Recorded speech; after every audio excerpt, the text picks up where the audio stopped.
Pemirsa, tim pasangan calon gubernur wakil gubernur Jakarta nomor urut 1 Ridwan Kamil Suswono atau Rido menggelar sayembara berhadiah 10 juta rupiah bagi mereka yang menemukan praktik kecurangan di Pilkada Jakarta 2024. Sementara itu, tim pemenangan Pramono Rano menegaskan pihaknya tak memiliki kapasitas untuk melakukan kecurangan.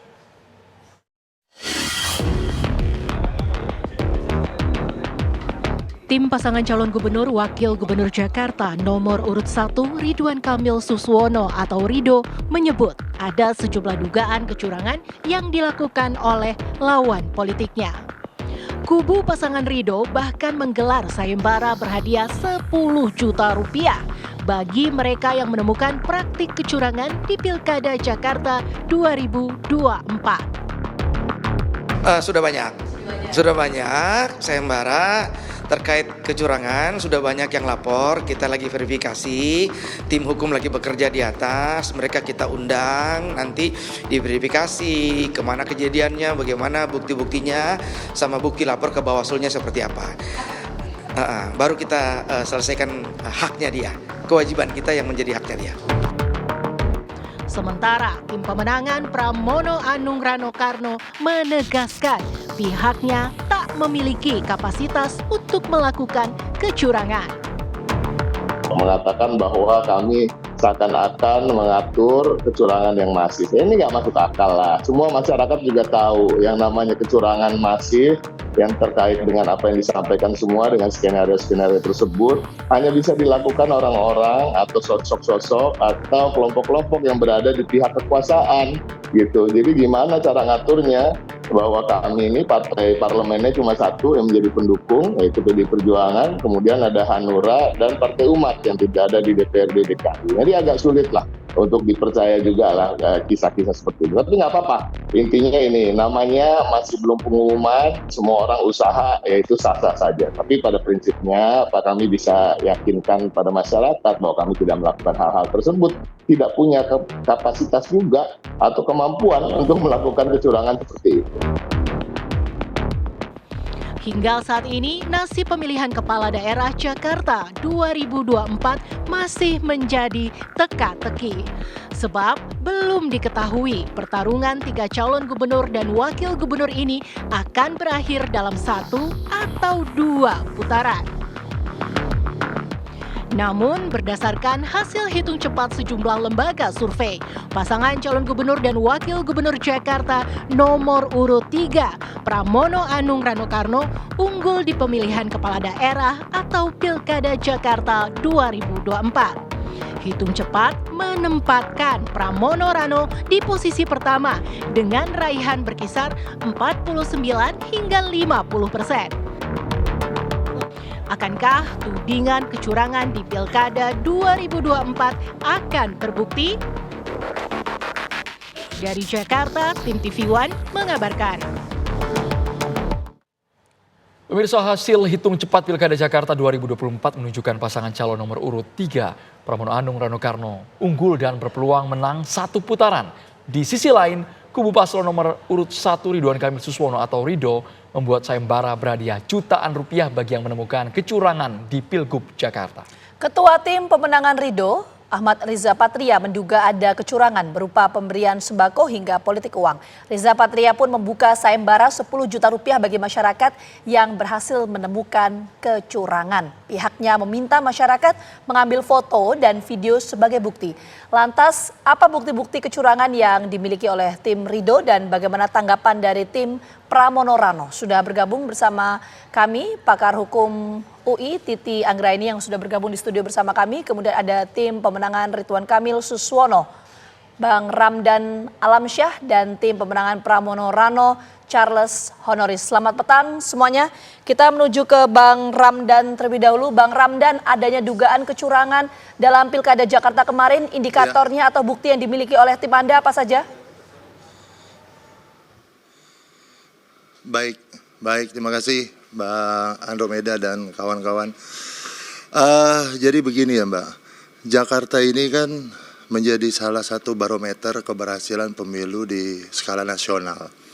Tapi pada faktanya hari ini keikutsertaan daripada masyarakat itu jauh rendah, dan boleh dikatakan pemilu hari ini keikutsertaannya yang terburuk lah dari adanya pilkada langsung di Jakarta. Nah, kemudian melihat daripada itu, kami juga menelusuri apa sih penyebabnya, kan gitu. Salah satu indikasi kecurangan. Nah, salah satu indikasi kecurangan yang kami temui adalah ketika undangan C6 itu tidak diberikan secara masif seperti sebelum-sebelumnya.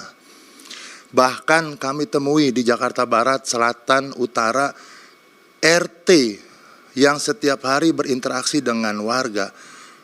Mereka tidak bisa dan tidak menerima yang namanya undangan untuk melakukan pencoblosan. Itu sudah dilaporkan ke Bawaslu. Dan kami memfasilitasi juga masyarakat yang memang melihat adanya kecurangan. Salah satunya lagi, Mbak, dan ini dugaannya kuat sekali dan ini ditutup-tutupi. Yang terjadi di Cempaka Putih, ya. Ini Bawaslu wajib ya menggali secara mendalam informasi yang kami terima, dan sudah kami sampaikan juga informasi ini bahwa ada di kotak suara dari Cempaka Putih Barat yang dikirim ke Kecamatan Cempaka Putih, salah satu contohnya ya, tidak disegel dan itu ditutup-tutupi, bahkan ditongkrongi oleh yang namanya Ketua KPU Jakarta kemarin. Tempat yang namanya penghitungan suara yang ada di Cempaka Putih. Ini salah satu contoh yang memang secara masif terjadi. Selain daripada itu, PPS yang boleh dikatakan harusnya mereka adalah petugas malah mencoblos salah satu pasangan calon, dan itu semua sudah beredar. Tidak akan mungkin mau dan pasang badan PPS kalau tidak ada perintah dari atasannya, atau dengan kata lain ini yang ketahuan baru satu gitu loh, dan yang memang yang tidak terlihat banyak sekali masyarakat juga memberikan informasi. Ketika kami menelisik satu persatu sudah ada 2.000 yang kami terima secara langsung, orang-orang yang tidak menerima undangan C6. Nah, pertanyaannya, apakah ini kemudian ada implikasinya terhadap pemilu? Jelas, Mbak. Legitimasi pemilu kada di Jakarta hari ini boleh kata lain dipertanyakan. Bagaimana kualitasnya? Nah, ini juga akan berperan baik nanti ketika etikanya, karena bicara aturan nih, Mbak. Ketika KPU beserta jajaran ke bawahnya tidak menggunakan etika yang baik untuk menyampaikan, untuk mengajak masyarakat. Nah, kita melihat bahwa ada sesuatu yang terjadi di Jakarta ini masif sekali untuk tidak menggunakan hak suara. Dan ini yang selama ini tidak diperhatikan oleh masyarakat. Dibuatlah satu frame bahwa seolah-olah masyarakat tidak senang dengan adanya 3 pasangan calon. Faktanya bukan itu. Faktanya penyelenggara main-main untuk memberikan surat undangan, dan ini wajib PSU. PSU-nya ini tidak hanya di TPS, Mbak. Ya, Bang harusnya Ramdan, di seluruh Jakarta. Oke, Bang Ramdan, tadi artinya Jelas ada dugaan ini. kecurangan yang disampaikan oleh Bang Ramdan. Nanti kita akan coba dalami. Kita ke Bang Charles terlebih dahulu, Betul. Andro. Kita ke Bang Charles dari tim. Ini TSM, Mbak. Bang Ramdan ditahan dulu. Kita ke Bang Charles dari tim Ridwan Suswono, menemukan banyaknya bukti versi mereka yang sudah dilaporkan ke Bawaslu sampai membuat sayembara. Tanggapan Bang Charles, Honoris? Iya, terima kasih. Selamat sore semuanya. Pertama-tama saya ingin menyampaikan dulu ucapan terima kasih kepada warga Jakarta karena sesuai dengan hasil rekapitulasi berjenjang per hari ini yang sudah selesai di setiap kecamatan, angka suara yang didapatkan oleh pasangan calon 03 dipastikan menang satu putaran dengan angka 50,07%. Ini bisa dicek oleh masyarakat karena saat ini pun KPU sudah sedang mengupload di situs mereka angka hasil rekapitulasinya ya. Yang kedua terkait dengan tuduhan yang disampaikan oleh Bang Ramdan dan teman-teman dari tim 01, saya bisa pastikan bahwa kita tidak punya kapasitas untuk melakukan manipulasi atau kecurangan di Jakarta. Kita bukan penguasa, kita tidak mengendalikan pemerintah di Jakarta, kita juga bukan partai penguasa di Jakarta. Jadi kapasitasnya seperti apa? Bagaimana caranya kita bisa melakukan adanya manipulasi besar-besaran di Jakarta. Tadi disampaikan juga oleh Bang Ramdan terkait dengan C6 yang tidak dibagikan kepada masyarakat oleh RT RW. Saya rasa fenomena ini bukan saja terjadi di Jakarta, tetapi di seluruh wilayah Indonesia, di berbagai kabupaten kota, provinsi lain, masyarakat juga menghadapi problem yang sama, adanya kelalaian dari RT RW membagikan C6. Namun perlu dipertegas bahwa C6 itu sifatnya adalah surat undangan, ya, bahwa masyarakat atau calon pemilih ketika tidak mendapatkan C6 tidak juga membatasi haknya untuk bisa memilih di TPS. Masyarakat saat ini bisa mengecek melalui situs dari KPU, mengetahui TPS mana mereka bisa memilih dan bisa datang ke TPS untuk bisa memilih membawa KTP-nya asalkan yang bersangkutan terdaftar di TPS tersebut, ya.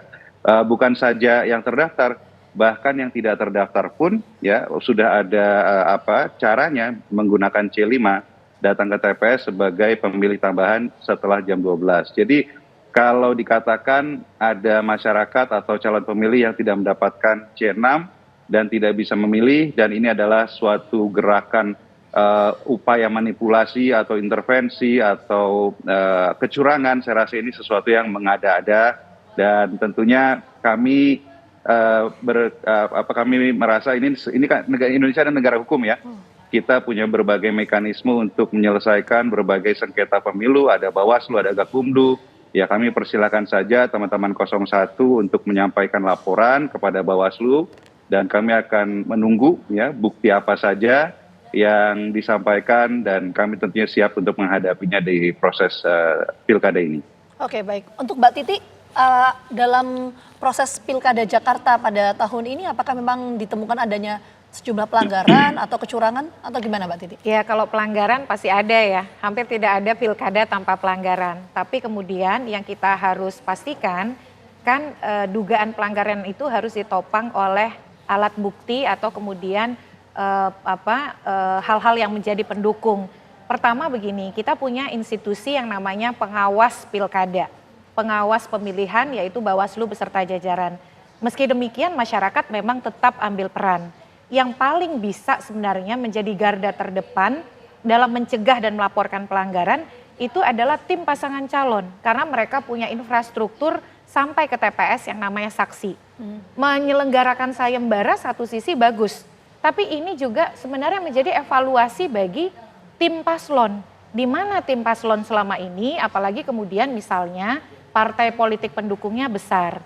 Mengapa sampai harus melibatkan masyarakat untuk menemukan kecurangan? Apakah struktur politik yang ada sebagai pengusung pasangan calon tidak cukup memadai untuk menemukan itu langsung? Nah, itu yang pertama. Yang kedua, sejauh mana tim dari pasangan calon juga sudah bekerja untuk melakukan pengawasan dalam proses pelaksanaan tahapan dan melaporkan dugaan pelanggaran yang didapati. Jadi tadi contoh ya soal tidak mendapatkan formulir pemberitahuan. C6 ya. Nah, itu sebenarnya tidak menjadi penghambat untuk menggunakan hak pilih. Kalau bisa digunakan, ternyata ada kesengajaan untuk tidak mendistribusikan, jelas itu pelanggaran. Kalau kesengajaan tidak mendistribusikan. Yang kedua, dampak yang dirasakan pemilih ketika dia tidak menerima, apakah itu diikuti dengan misalnya tidak menggunakan hak pilih. Itu semua harus dibuktikan, begitu harus ada kemudian laporannya dan seterusnya. Paling penting adalah ini bukan sekedar sayembara, tapi kita ingin bagaimana setiap pelanggaran itu mendapat efek jerah. Mbak Titi, maksud kami apakah butuh bukti yang sangat masif agar bisa menganulir hasil yang sudah keluar yang harus ditemukan oleh 01? Ya. Kalau soal pelanggaran ini satu sisi bukan soal masif atau tidak. Setiap pelanggaran tentu harus kita tindak dan mendapatkan efek jerah. Tapi kalau ingin misalnya mengubah apakah dampak terhadap pemungutan suara ulang di Mahkamah Konstitusi dan lain sebagainya, harus berpengaruh terhadap perolehan suara yang bisa berdampak, karena ini selisihnya agak besar ya, pada masuk ke putaran kedua. Jadi itu yang kemudian memang harus dibuktikan. Tidak bisa misalnya kasus yang sporadik kemudian berdampak pada perintah pemungutan suara ulang. Dia harus betul-betul berdampak yang disebut dengan terstruktur, sistematis, dan masif. Yang mempengaruhi perolehan suara sehingga mengubah konstelasi apakah pilkada akan berlangsung 1 putaran atau 2 putaran untuk saat ini. Oke, jadi yang harus dibuktikan adalah apakah dugaan pelanggaran ini bisa berpengaruh terhadap perolehan suara dalam pilkada. Ini menarik, saya menuju ke Bang Ramdan dulu. Bang Ramdan, tadi ada beberapa indikator dugaan kecurangan yang disampaikan oleh Bang Ramdan. Ini buktinya apa, Bang? Berupa dokumenkah atau apa? Spesifiknya? Jadi begini ya. Yang namanya tadi kecurangan dan pelanggaran itu kan tidak spesifik satu case. Artinya banyak. Nah, yang kami sangat soroti hari ini kan juga informasi yang kami dapat setelahnya ada sayembara, Mbak. Apa itu yang kami dapat? Secara masif, terstruktur. Bahasa terstruktur adalah hampir di seluruh TPS, Mbak. Ada yang namanya surat undangan tidak diberikan oleh penyelenggara. Kurang bagaimana lagi tuh, hampir di seluruh TPS. Ini ada yang namanya C6 tidak diberikan. Tersistem, terstruktur, sistematis. Ya, sistematis. Kenapa? Yang memegang itu adalah orang-orang yang memang punya kekuasaan. Dalam orang ini bisa diundang atau tidak. Mampu dia berjalan, tapi dia tidak mau jalan. Atau dengan kata lain, ya, poin soal TSM ini harus dijelaskan secara lengkap dan mendalam. Sesaat lagi kita harus jeda dulu, Bang Ramdan. Hanya di Kabar Petang, pemirsa.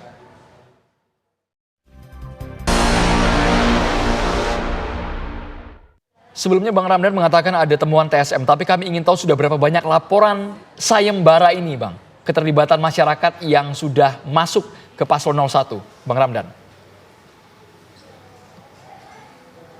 Ya, baik. Jadi begini ya, sekali lagi. Yang kami katakan, pelanggaran itu tidak hanya dilakukan dalam arti kata hanya peserta, penyelenggara juga bisa dikatakan bisa melanggar, kan begitu. Maka yang banyak kami temui hari ini adalah tanda kutip bahwa tidak adanya, sekali lagi, ini jangan dianggap remeh nih, C6 itu dianggap udah biasa saja. Kalau memang se-Jakarta dari 4 juta yang ikut, kemudian peserta yang melakukan pencoblosan itu tidak sesuai dengan yang diharapkan oleh seluruh masyarakat. Ini kan menjadi kualitas demokrasi kita menurun. Nah, sekali lagi yang kami fokuskan hari ini dan saat ini adalah yang dilakukan oleh penyelenggara secara tersistem dan masif hampir di seluruh wilayah. Tidak adanya benar-benar mengajak masyarakat, tidak adanya surat undangan C6 ini diberikan secara masif. Yang seharusnya dilakukan oleh RT, yang seharusnya kemarin-kemarin dilakukan oleh orang-orang yang memang mengerti ruang lingkup wilayahnya, ini dilakukan bukan oleh orang-orang itu gitu loh. Bang Ramdan. Itu satu. Nah, yang kedua nih, kalau bicara pelanggaran, yang di Pulau Seribu contoh pelanggaran ditemukannya sembako. Alasannya adalah, oh ini buat bazar sebelumnya. Itu kan nggak masuk akal gitu loh. Contoh, hari H-nya atau sebelum hari H tiba. Ini dianggap buat bazar atau dibuat untuk kegiatan pada saat kampanye. Inilah yang saya katakan banyak hal yang sedang dilakukan, kelucuan-kelucuan yang dipertontonkan kepada masyarakat. Kualitas kita, penyelenggara kita menurun, peserta ya.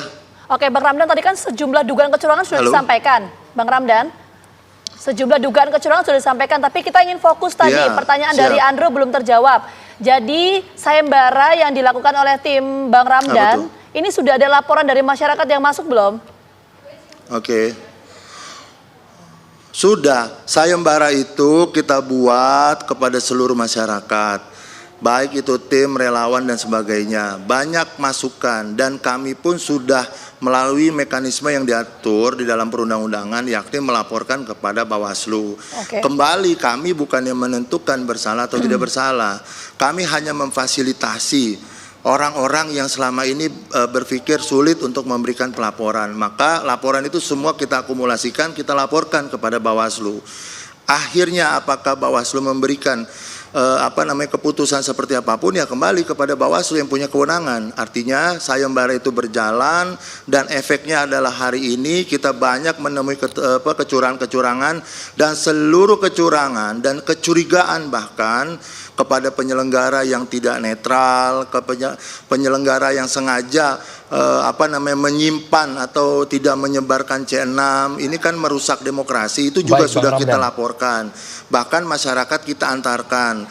Ini bukan tentang uang 10 juta dalam arti sayembara yang kita berikan, tapi bagaimana peran serta masyarakat akhirnya dengan adanya sayembara yang kami lakukan, mereka ikut serta dan mereka mau melapor. Ini loh. Artinya sudah ada laporan dari masyarakat yang masuk, kita tangkap poinnya, kita menuju ke Bang Charles. Bang Charles boleh keberatan dengan adanya sayembara ini, singkat boleh Bang Charles sebelum ke Mbak Titi?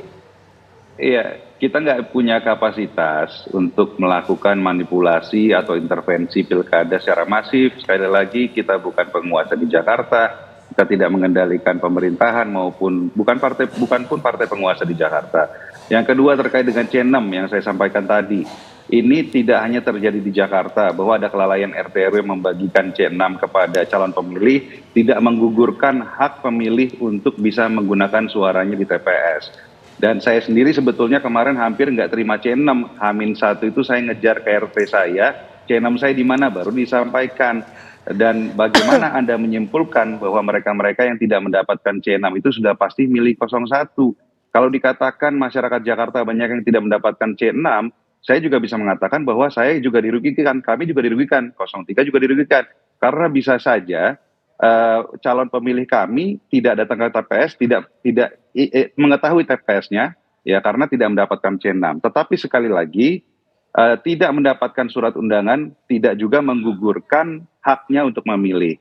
Masyarakat juga selama ini bisa mengecek melalui situs KPU untuk mengetahui di mana TPS-nya, datang ke TPS, menggunakan KTP-nya untuk memilih apabila terdaftar di sana, dan apabila tidak terdaftar bisa menjadi pemilih tambahan setelah jam 12 dengan menunjukkan KTP elektroniknya. Jadi sekali lagi alasan bahwa tidak dibagikannya C6 di berbagai wilayah di Jakarta adalah sesuatu yang masif, kecurangan masif itu suatu hal yang mengada-ada, ya karena mungkin pasangan 01 saat ini sudah tahu dan sudah sadar bahwa hasil rekapitulasi secara nyata menunjukkan bahwa pasangan calon 03 menang dalam satu putaran dan oleh karena itu saat ini sedang mencari-cari saja alasan dan berbagai macam cara untuk memperpanjang kontestasi.